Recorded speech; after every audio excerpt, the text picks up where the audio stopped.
And overall ఒకసారి తెలంగాణ వ్యాప్తంగా చూసాం ఎక్కడెక్కడ ఏది లీడింగ్ లో ఉందో అనేది చూసే ప్రయత్నం చేసాం. సో ఆదిలాబాద్ లో బీజేపీ ఆధిక్యంలో ఉంది, అండ్ నిజామాబాద్ లో కూడా బీజేపీ ఆధిక్యం ఉంది, అండ్ చేవెళ్లలో బీజేపీ అభ్యర్థి ఆధిక్యం, సికింద్రాబాద్ లో బీజేపీ అభ్యర్థికి 3,325 ఓట్ల ఆధిక్యంలో నడుస్తుంది. మల్కాజ్గిరిలో బీజేపీ అభ్యర్థి ఈటల రాజేందర్ గారు అక్కడ ఆధిక్యం ఉన్నారు. హలో హలో అన్న, నమస్తే అన్న. అన్న నేను రాణా ప్రతాప్ అన్న, వాహిని టీవీ నుంచి లైవ్ లో ఉన్నారు మీరు. అన్న చెప్పండి, ఇప్పుడు అక్కడ మల్కాజ్గిరిలో ఏ విధంగా ఉందంటే ఇప్పటివరకు చూసుకుంటే ఈటల రాజేందర్ గారు అక్కడ లీడ్ ఉన్నది తెలుస్తుంది. సో అది ఎంతవరకు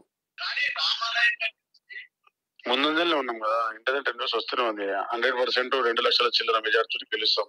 ఓకే, ఏ విధంగా అక్కడ సెలబ్రేషన్స్ ఏ విధంగా ఉన్నాయి కార్యకర్తలు కావచ్చు, సో మీలో కావచ్చు? ఇప్పుడు మేమంతా ఏమంటారు, పోలింగ్ స్టేషన్లలో మా వాళ్ళు లోపలికి వెళ్ళినారు ఏజెంట్లుగా. సెలబ్రేషన్ ఈ రోజు మేము పెద్దగా చేయము, డిస్టర్బ్ చేయము, లాండర్ డిస్టర్బ్ చేయము.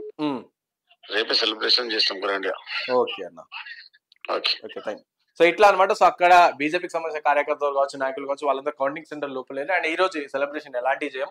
సో మల్కాజ్గిరిలో ల్యాండ్ ఆర్డర్ ని ఎలా కూడా డిస్టర్బ్ చేయమని చెప్పేసి వాళ్ళు అంటున్న పరిస్థితి. సో ఏ విధంగా సరే సెలబ్రేషన్ అనేది రేపే గట్టిగా చేస్తామని చెప్పేసి వాళ్ళు చెప్తున్న పరిస్థితి.